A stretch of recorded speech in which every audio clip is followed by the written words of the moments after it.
Hello, welcome to MediSimplified. Today with me is Dr. Rohan Khandedwal sir. For your introduction, sir, I don't need to say anything. People know you very well. So thanks for giving your valuable time, first of all. No, thank you for having me here. It's great to be interacting with students, and it's a great initiative which you've started. Thank you for having me on this platform.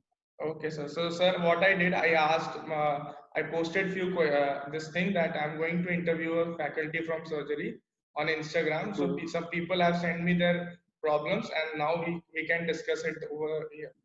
So, sir, I'll Sure. start directly without wasting your time, sir. So, the first question was, what is the ideal time for a student to start preparing surgery, whether it is FMG or NEET PG? Well, look, in India, from second year onwards, you have clinical posting. So you should start reading your clinical subjects from second year onwards itself. And I'm not saying that you read the textbooks from page to page in second year. In second year, all I recommend is that go to the clinics regularly, and whichever case you see there, you come back in the evening and read about that case from a textbook, or watch the video regarding that, or read the notes regarding that, and also read the clinical book, that is Estas or Makhanlal Shah, whichever book you're referring to. You read that clinical aspect also of that particular condition from that book. So that is all. It doesn't take more than half an hour or 45 minutes to finish all this, at the most an hour. So whichever case you see, just come and read that. That's all I want in second year.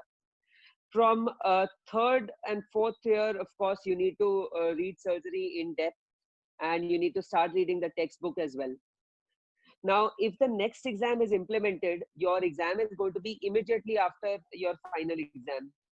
So, you would need to start reading surgery and clinical subjects from third year onwards in detail. Okay.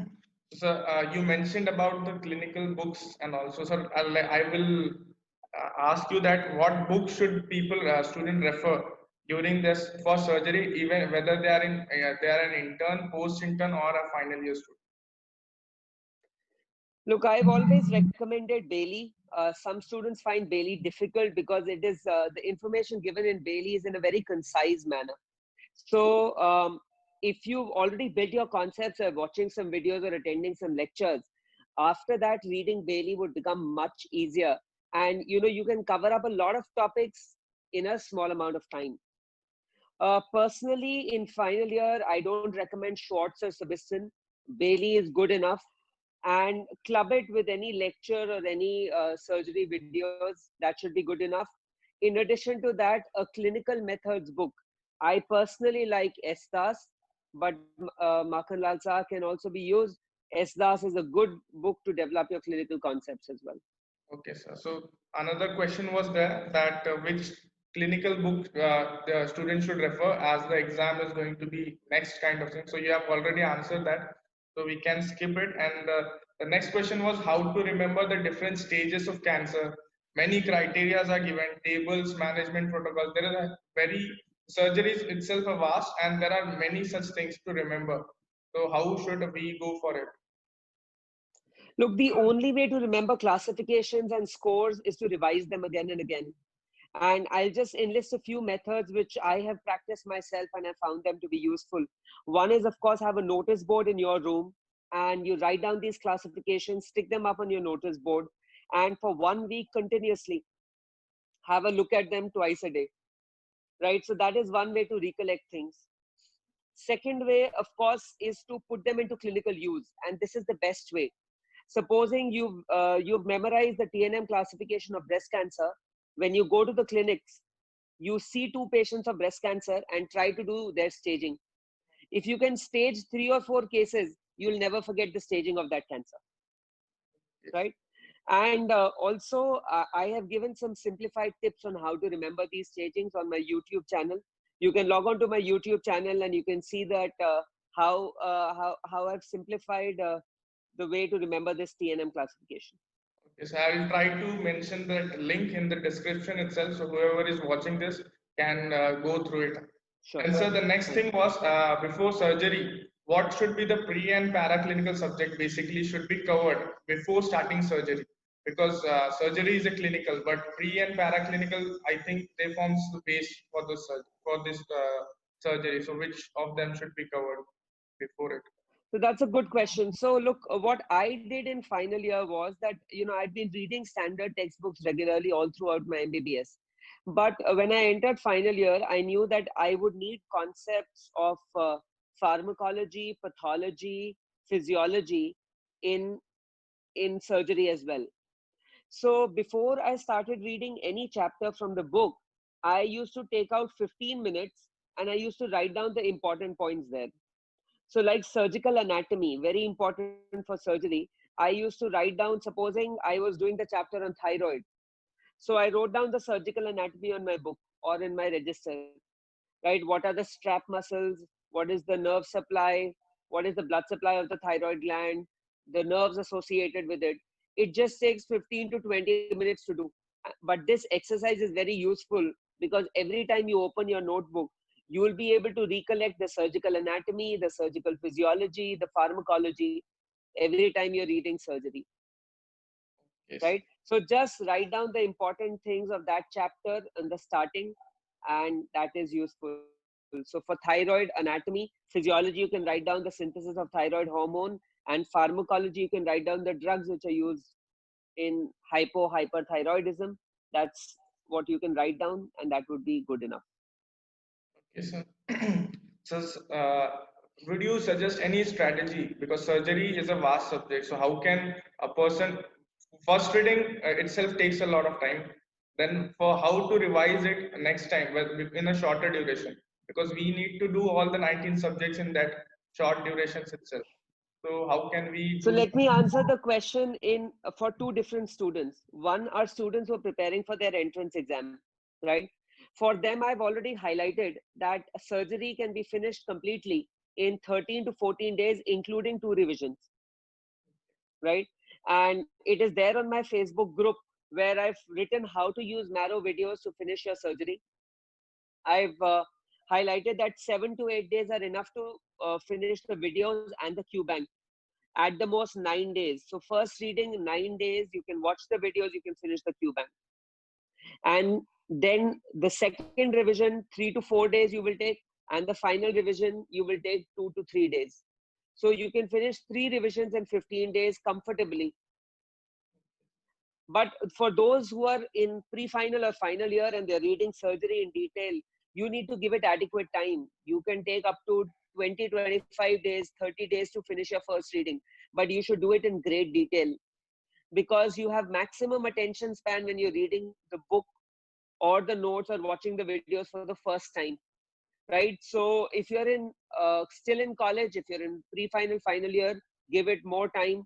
But otherwise, 15 days for entrance going students, which includes 2 revisions, is enough. Okay, sir. Sir, one more thing is there, that how should we prioritize our subjects when we are preparing for the entrance? How should we prioritize our subjects according to the marks distribution or some other way? How should we approach the subjects?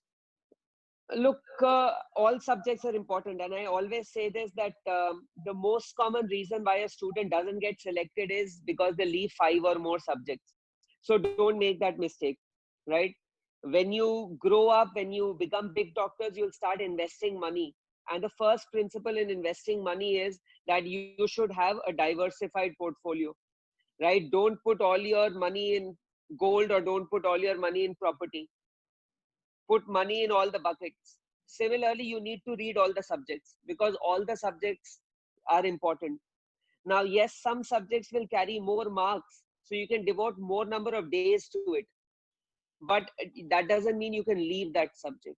So read all subjects, all 19 subjects are important. Okay, sir. So we are in the end of July month. So after 1 month, there is a FMG exam. So can you suggest few important topics for those students? From surgery. Yes, sir. From surgery. So surgery is a very important topic, is subject for the FMG exam. Last time also there were 25 to 30 questions in the last exam. And now the questions even in FMG are becoming slightly more clinical. The favorite topics in the FMG exam are breast, thyroid. At least 2 to 3 questions each are asked from this. esophagus and stomach in GIT, at least 4 to 5 questions come from this. Trauma, again, trauma and burns, you get at least 4 questions from trauma and burns. General surgery, 3 to 4 questions from general surgery. And urology also, 3 to 4 questions are asked in the exam. 2 very important topics which students usually miss out on but are very important for the FMG exam are vascular surgery and soft tissue tumors. Every year, there'll be at least 6 or 7 questions from vascular surgery and soft tissue tumors in the exam. Okay, sir. So, sir, this was about the preparations. So, once a person is eligible or he is getting a good rank and need PG support. So, what are the pros and cons for doing residency in surgery? Well, I've made a detailed video, in fact, in 2 parts on my YouTube channel, so you can watch that. But surgery is still an evergreen branch. There are a lot of career options once you enter MS surgery or DNB surgery. So please don't get disheartened. Yes, you have to work hard in the initial few years, which you have to do in any branch. But in surgery, to learn the art, to learn the skills, you need to work under someone for a few years. But once you've done that, and once you hit the age of 35 or so, your practice can grow exponentially. Okay. So, sir, there were many girls asking this question. So, I'm asking you again, it's as a separate question that how is the surgery branch for girls? Whether girls should take it or not? That's what a It's question. an excellent branch for girls as well. In fact, over the last 3 or 4 years, more and more girls are taking up MS surgery. Right? The only thing which I tell them is that you will have to work hard. There are enough rewards at the end of it. And also what I've seen is that girls, when they take up surgery, they're pampered more, they're given more surgical opportunities. So it is good. You can do surgery, and don't get disturbed if people say, you won't get settled by 35, 36. That's all right. After that, the after that your practice can grow exponentially. There are certain branches like plastic surgery, pediatric surgery, where girls are doing extremely well. Even onco surgery, I know so many ladies who are oncosurgeons, and they are doing very well in their career. Okay, so as you mentioned the future in surgery, so let people know what are the super specialty options in surgery, sir.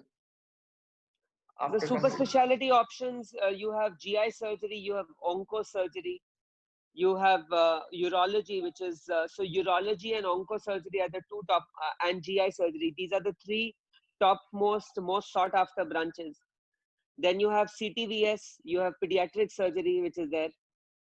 Plastic surgery is there. Plastic surgery is also coming up as one of the hot branches for super specialization. In DNB, you can even have vascular surgery DNB, which is now coming up. Yes. Okay, so that was all the questions which we had. So now, as you have joined us, I would like to ask you to give some message for the students who are targeting FMG or NEET PG or the central examinations, central institute examinations. Well, look, we are going through tough times, and these tough times are for everyone.